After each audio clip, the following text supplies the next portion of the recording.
All right, the second punch we're going to look at is the cross. Now the cross is a really cool punch because we can use it a couple different ways. It can be powerful, but it can also be a quick setup punch, very similar to the jab. We use the jab and the cross quite often, and we're often going to use the jab to set up the cross. But if we're using our cross as that quick setup punch, we want to make sure we're in good position to lead into whatever comes after it. So we talked a little bit about stance when we're talking about the jab in the last video. That all stays the same.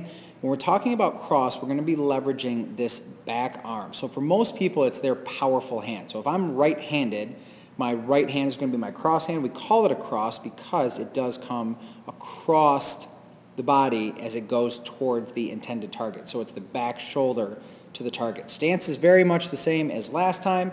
Big difference here is we're going to get the hips into this motion considerably more. So we're going to watch the first one at full speed. And you notice that we get that big pivot off that back foot and drive and extend. So now as we go into the next one, I want to try to keep those hips square.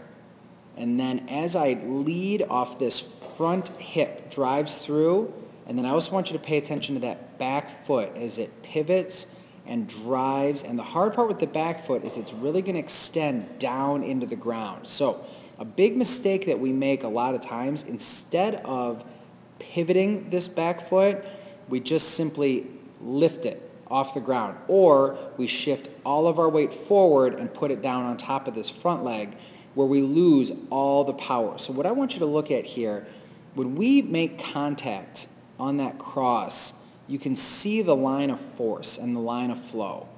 And it makes those foot mechanics so important. So right there, this is a much more powerful punch than the jab because we are able to leverage the hips.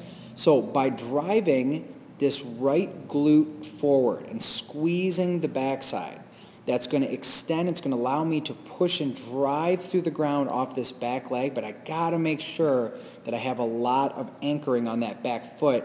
And then you can see this line of force that transfers, wrong tool. You can see the line of force that transfers up the body and then through and out the end of the bag. So here we have a lot of leverage on this back foot, and we can extend and we can get a lot more power on that front arm.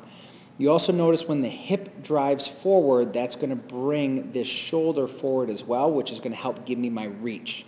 Now the biggest problem we see with the cross is if I don't bring this hip forward and keep it stuck back in this position here, it forces me to bend my upper body towards the bag, and I end up getting this bent spine here instead of staying tall and lean. Now just like when we were looking at the cross, I'm thinking about trying to keep my center over my base. So I'm keeping the spine long and I'm keeping my center of mass right in between my base of support. And that's how I'm going to get a lot of power, but it's also going to allow me to set up for my next punch nicely. So let's watch it one more time as we're extending through, pushing, driving off that back leg, making sure that the hip comes through, squeezing the glute, and getting that long extension through that lead arm.